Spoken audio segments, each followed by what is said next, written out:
सब कुछ तो पा लिया मैंने, पर मेरे अपने मुझसे जुदा हो गए।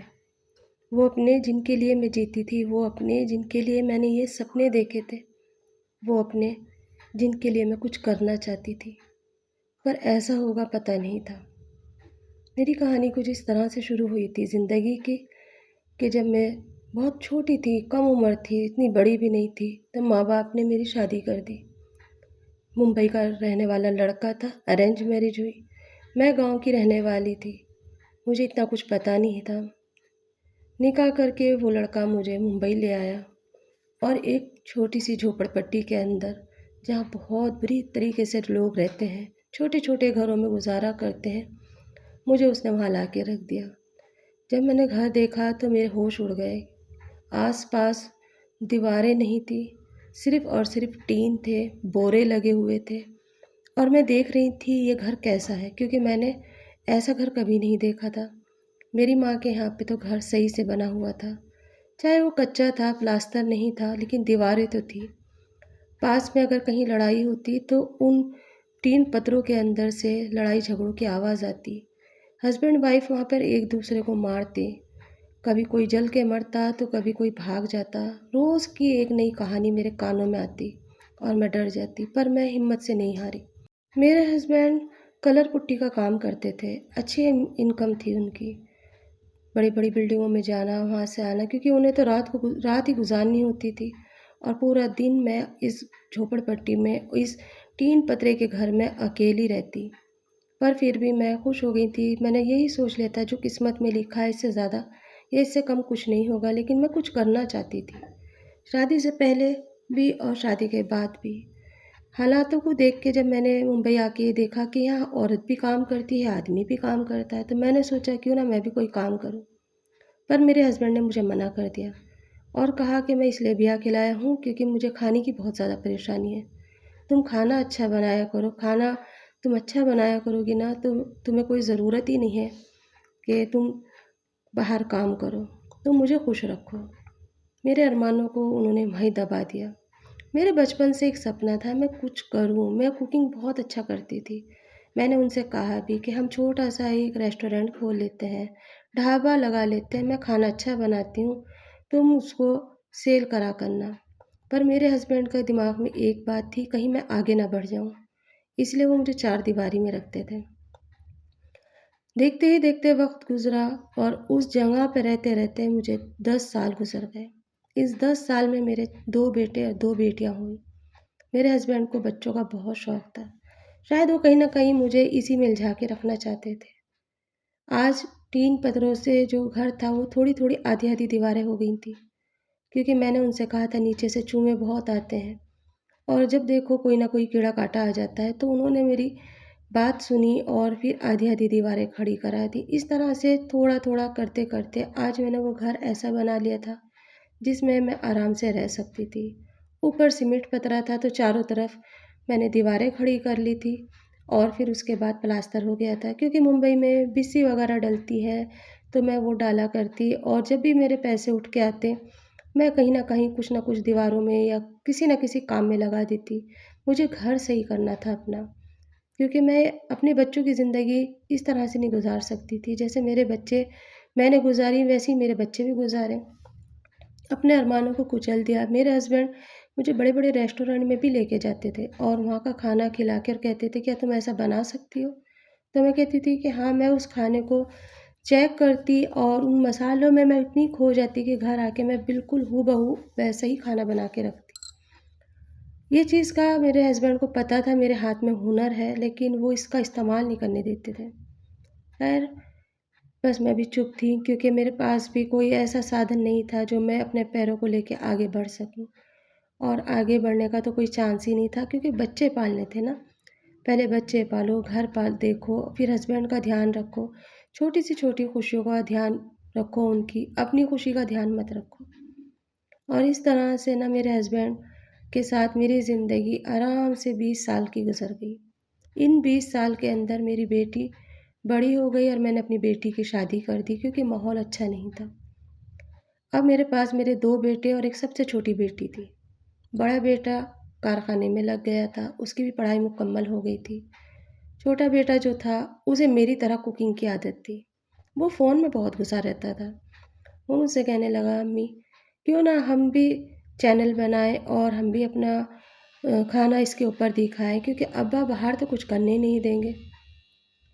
मैंने कहा कि नहीं बेटा, ऐसा नहीं हो सकता। और इसी बीच में ना देखो, लॉकडाउन आ गया। जैसे लॉकडाउन आया वैसे ही सब बंद हो चुका था। अब हमारा काम अच्छा चल निकला, क्योंकि मैं घर में खाना बनाती और घर-घर सर्व करने लगी।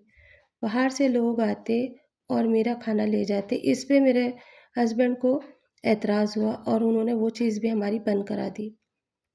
मेरे बेटे ने जब मुझे ये बात कही ना कि अम्मी तुम खाना इतना अच्छा बनाती हो, इस टाइम पे है ना फ़ोन का बहुत ज़्यादा क्रेज़ चल रहा है और हर कोई यूट्यूब देखता है। चलो एक चैनल बनाते हैं और अब्बा को बिल्कुल नहीं पता चलेगा। जो तुम खाना बनाती हो ना, वही दिखाया करेंगे। इस तरह से मैंने चुपचाप से अपने बेटे के साथ में मिलके एक चैनल बनाया और हम चुपके-चुपके वीडियो बनाते और मेरा बेटा फ़ोन का एक कीड़ा बन चुका था। उसे ये फ़ोन की वजह से कई बार मार भी पड़ी थी, लेकिन अब उसका ये हुनर मेरे काम आने लगा। उसका पढ़ाई में इतना मन नहीं था। खैर कोई बात नहीं, हम चलते रहे, इस सफ़र पे हम निकल पड़े। मैं खाना बनाया करती और वो वीडियो अपलोड कर देता और इसके अब्बा यानी मेरे हस्बैंड आके खाना बड़े शौक से खाते और कहते अब तो तरह-तरह के खाने बनाती हो। क्योंकि लॉकडाउन में ना बाहर अंदरूनी काम चल रहा था कि जो बिल्डिंगों के अंदर काम चलता है, चोरी-छुपे से वहाँ काम चल रहा था, पुट्टी का, कलर का ऐसे। इसलिए मुझे चांस मिल जाता, क्योंकि सुबह के टाइम पे 4 बजे, 3 बजे मेरे हस्बैंड निकल के चले जाते थे और उसके बाद मैं जल्दी-जल्दी से अपना काम समेटती और खाना बनाती।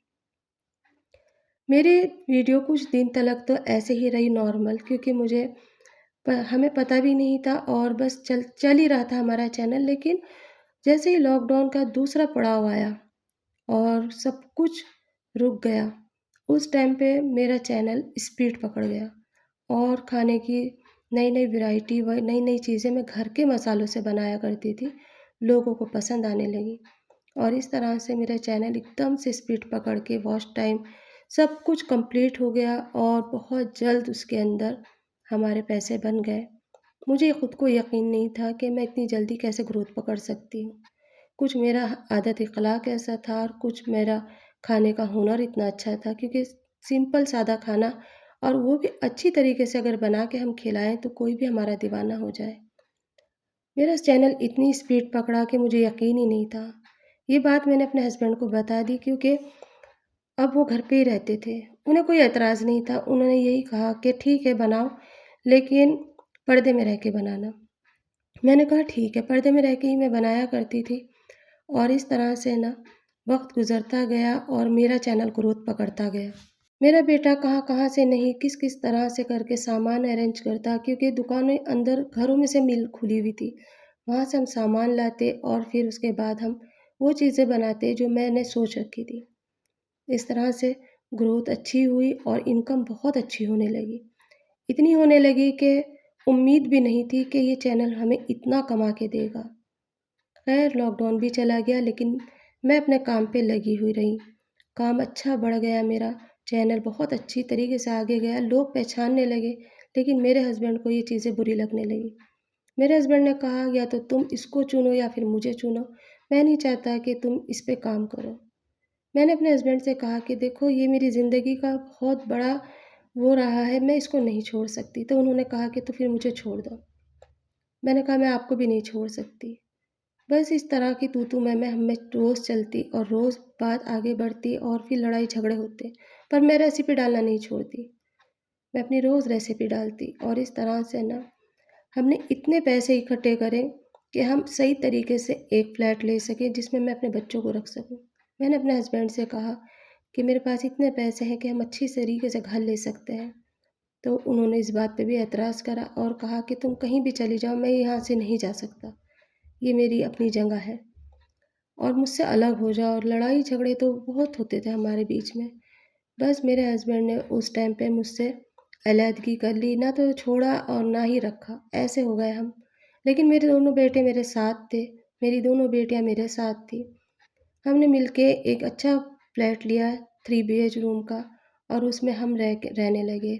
और मैं अपने काम को लेकर बहुत ज़्यादा सीरियस थी, क्योंकि हस्बैंड से मुझे वो प्यार नहीं मिला था जो जिसकी मैंने तमन्ना की थी। मैं वहाँ सिर्फ़ एक खाने पकाने वाली बाई जैसी थी, उनके बच्चों को रखवाली करने वाली एक आया जैसी थी।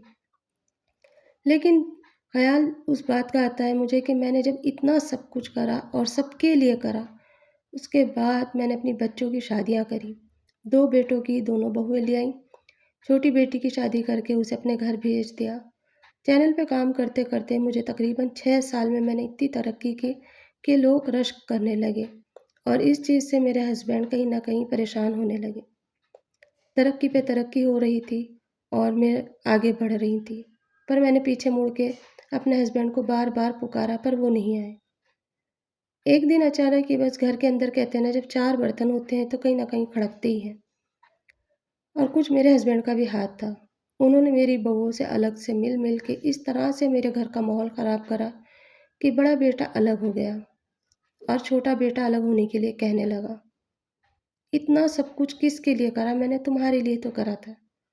और देखते ही देखते बड़ा बेटा अपनी बहू को लेके चला गया और छोटे बेटे ने अपने लिए अलहदा कमरा करा लिया।